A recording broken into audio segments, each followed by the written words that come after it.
Assalamualaikum warahmatullahi wabarakatuh. Perkenalkan, nama saya Tifa Dia Pertiwi dengan NIM 3123100425. Akan mempresentasikan materi mata kuliah Arsitektur dan Organisasi Komputer dengan tema hierarki memori. Hierarki memori adalah urutan prioritas dalam menggunakan sumber memori komputer. Hierarki memori terdiri dari beberapa lapisan, mulai dari memori yang paling cepat dan mahal hingga memori yang lebih lambat dan murah. Lapisan-lapisan ini meliputi tembolok, memori akses acak, dan memori massal seperti hard disk drive atau HDD dan solid state drive atau SSD. Data yang sering digunakan atau diakses disimpan pada lapisan memori yang lebih cepat dan lebih mahal, seperti cache dan RAM, sehingga memastikan kinerja yang lebih cepat. Data yang jarang digunakan disimpan pada lapisan memori yang lebih lambat dan murah, seperti hard disk drive. Ciri-ciri hierarki memori ditandai dengan adanya peningkatan waktu akses memori. Semakin lama waktu akses memori, maka durasi aksesnya menjadi lebih lambat. Sebaliknya, semakin cepat waktu akses memori, maka durasi aksesnya menjadi semakin cepat.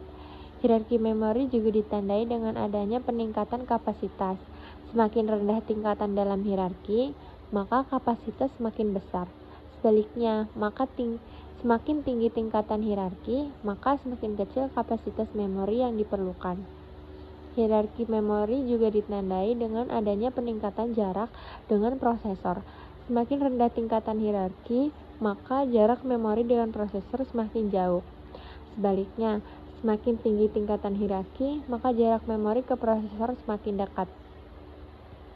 Karakteristik hierarki memori yaitu kapasitas. Kapasitas adalah volume informasi yang dapat disimpan oleh perangkat memori. Saat kita bergerak ke bawah dalam piramida memori, kapasitas atau ukuran memori meningkat. Kedua, waktu akses. Waktu akses adalah interval waktu sejak permintaan baca atau tulis dibuat dan saat data benar-benar tersedia. Ini meningkat saat kita berpindah dari atas ke bawah hierarki memori. Yang ketiga, pertunjukan. Tanpa hierarki memori, terdapat kesenjangan kecepatan antara register CPU dan memori utama. Hal ini meningkatkan waktu akses dan berdampak langsung pada kinerja sistem. Biaya per bit.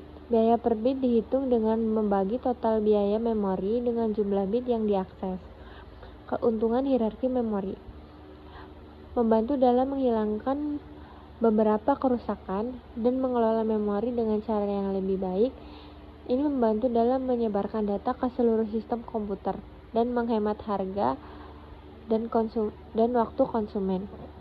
Kekurangan hierarki memori yaitu fleksibilitas yang terbatas. Salah satu kelemahan utama database hierarki adalah database ini tidak sefleksibel jenis database lainnya dan tidak cocok untuk menangani hubungan data yang kompleks atau perubahan struktur data.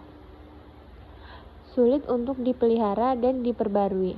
Basis data hierarkis bisa jadi sulit untuk dipelihara dan diperbarui karena perubahan pada struktur data dapat berdampak pada keseluruhan basis data.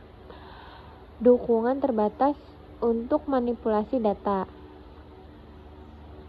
yaitu tidak mendukung operasi manipulasi data yang kompleks seperti agregasi data atau penambangan data.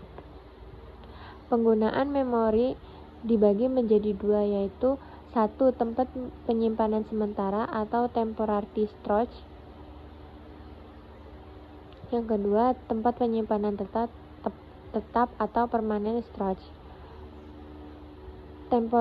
Temporary storage digunakan saat komputer melakukan pemrosesan data, sedangkan permanent storage digunakan saat menyimpan data secara permanen.